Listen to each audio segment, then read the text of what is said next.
સૃષ્ટિ row house સોસાયટીના બાજુમાં ચાલતી કોટેજ ઇન્ડસ્ટ્રીઝને લઈને સ્થાનિકો વિપક્ષને સાથે રાખી મોરચો લઈ મેયરની ઓફિસમાં વિરોધ નોંધાવ્યો હતો।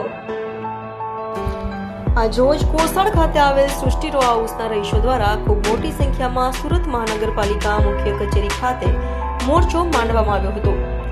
જાણવા મળતી વિગત અનુસાર કોસળ ગામના બ્લોક નંબર 760 જેનો ટીપી સ્કીમ નંબર 66 કોસળ વરિયાઓમાં સમાવેશ થતા તેને એપી નંબર 220 ફાળવવામાં આવ્યો છે। આ મજકૂર જમીનમાં ઇન્ડસ્ટ્રીયલ હેતુ માટે રિવાઇઝડ એને પરવાનગી આપવા સામે સોસાયટીના રહીશોએ વાંધો દર્શાવ્યો હતો। સોસાયટીના રહીશોનું કહેવું છે કે સૃષ્ટિ રો હાઉસ વિભાગ 1-2 જે રેસિડેન્સીના પ્લોટ ઓનર્સ એસોસિએશન મોજે કોસળના બ્લોક નંબર 758 વાળી જમીનમાં આયોજન કરવામાં આવેલ હેતુ માટેની સૃષ્ટિ રો હાઉસની વિભાગ 1ના નામથી ઓળખાતી સોસાયટીના માલિક કબજેદારો છીએ।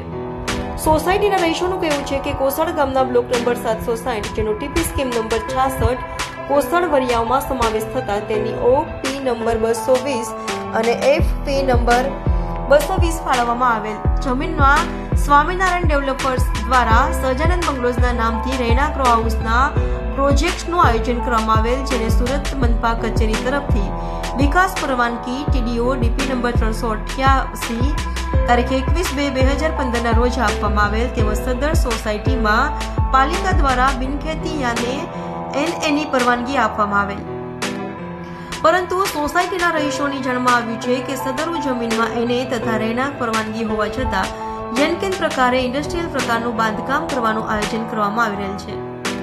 આ મુદ્દે સોસાયટીના રહીશ મહેન્દ્ર સોલિયાએ જણાવ્યું હતું કે આ પ્રકારે રહેણાંક વિસ્તારમાં ઇન્ડસ્ટ્રીયલ બાંધકામને મંજૂરી આપવામાં આવે તો સોસાયટીના રહીશો અને ખાસ કરીને વડીલો અને બાળકોને અસર થવાની ખાસ સંભાવના છે। બાળકોના સ્વાસ્થ્ય સાથે અભ્યાસ પર પણ આની અસર પડે।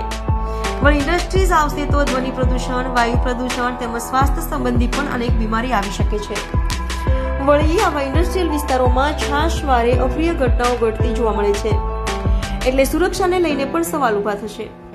આ સમગ્ર મોરચા દરમિયાન પાલિકામાં સિક્યુરિટી સ્ટાફે પાલિકાનો મેઇન ગેટ બંધ કરી દેતા સોસાયટીના રહીશો ઉશ્કેરાઈ ગયા હતા। તેમનું કહેવું હતું કે અમે વ્યાજબી માંગણી લઈને મેયરને રજૂઆત કરવા આવ્યા છીએ, પરંતુ સિક્યુરિટી સ્ટાફે તેમને અટકાવતા રહીશોએ ખૂબ જ ઉગ્ર સ્વરે મેયર માવાણીનો પાલિકા કેમ્પસમાં જ હુરિયો બોલાવ્યો હતો।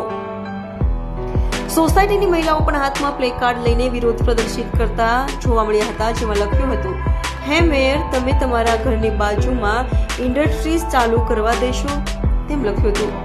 આ સમગ્ર ઘટનાક્રમ અંતમાં સુરત મનપા વિપક્ષ નેતા પાયલ સાકરિયા, ઉપનેતા મહેશભાઈ અણઘડ, પૂર્વ વિપક્ષ નેતા ધર્મેશ ભંડેરી, વિદંડક રચનાબેન હિરપરા, આપ કોર્પોરેટર ડોક્ટર કિશોરભાઈ રૂપારેલિયા, શોભનાબેન કેવડિયા વીએ સોસાયટીના રહીશો સાથે મળી મેયર દક્ષેશ માવાણીને રજૂઆત કરી હતી।